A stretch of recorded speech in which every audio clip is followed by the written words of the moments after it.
Hello and welcome to the next lesson on how to implement your strategy throughout your negotiation.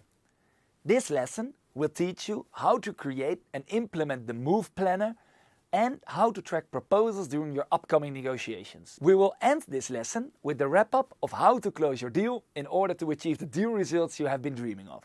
The proposal planner is used to specify the details of conditional terms placed against each of the trade-offs created. It provides you with a list of proposals that are well thought of. Each proposal needs to be specific, which gives the other parties the chance to weigh, calculate, respond and consider. Simply asking for improved payment terms in return for a bigger order will not help in bringing your negotiation further. You need to be more specific about what is needed. If not, you cannot reasonably expect your negotiation counterpart to take your offer seriously. The team of Procurement Tactics made a template that will help you to put the details on your move planner on paper.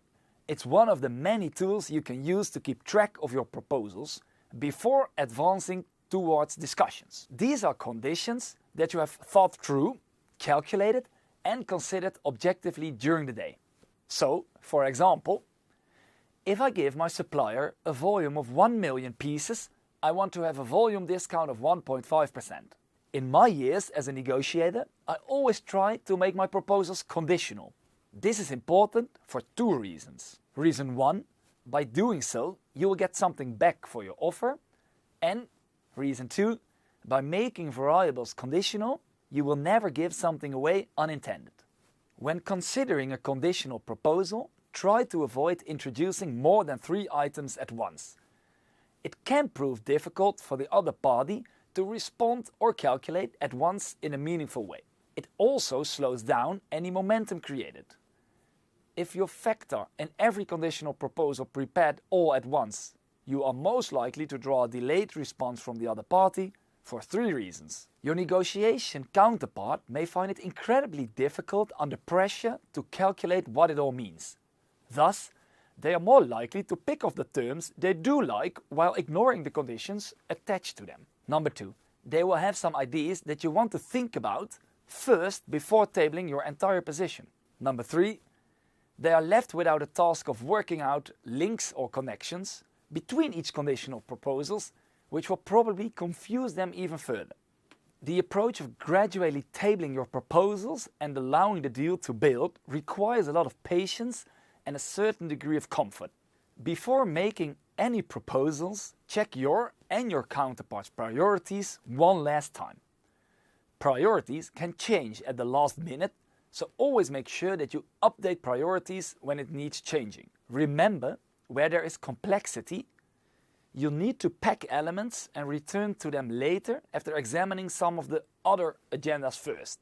The record of proposals is a necessary tool when you're dealing with many variables and you need to maintain a record of progress throughout the total negotiation.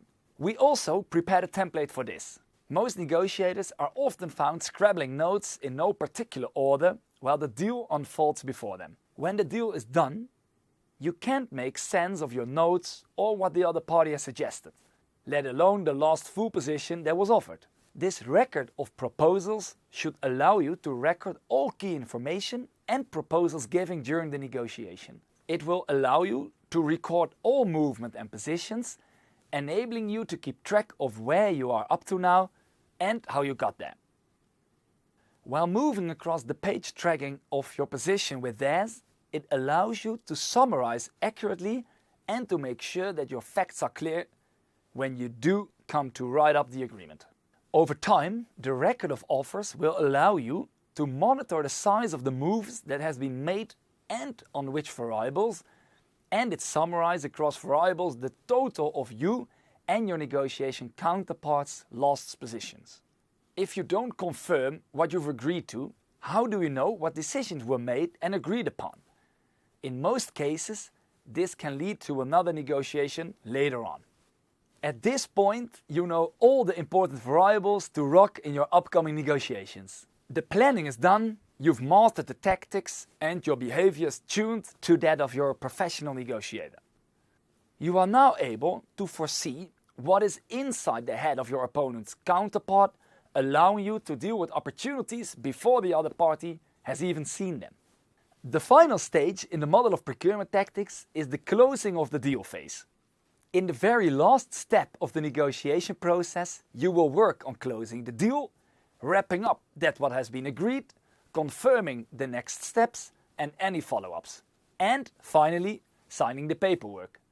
Typically, skilled negotiators confirm with the other party what has been agreed upon. They also specify who is doing what and by when. Not just between them and the other party, but also within their own organization. Failure to perform will always have an adverse effect on the relationship between the parties. Closing the deal, the last step of our process, is the most boring one, but is also very important. Almost at a deal, make sure to always add one important new variable to the table in this final phase. Do not relax. Keep your endless list of gives and takes up to date during the ongoing negotiation process. Why? In most negotiations, the moment to achieve unexpected results is in the final phase, where logical psychological process ensures that people are way more likely to give away things more quickly. It is in this final phase, when negotiators are often tired and exhausted, that the highest chance of making mistakes appears. Last-minute nibbling is a trick you can use yourself by making small requests just before the deal is done. This particular trick can be effective, especially if the other party is really intent on just getting the deal done and getting out of there.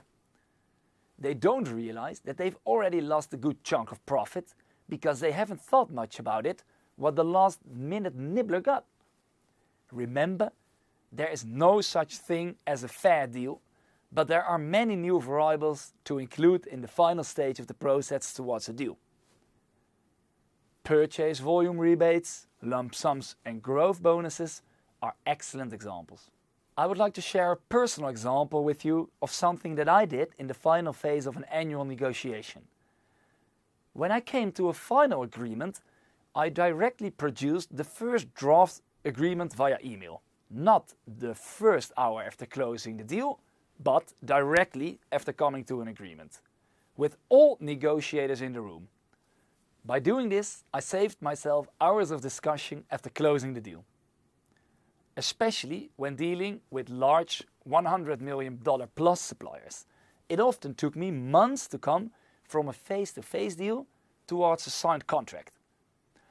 After closing the deal, we went on towards the next step, negotiating about what we agreed upon.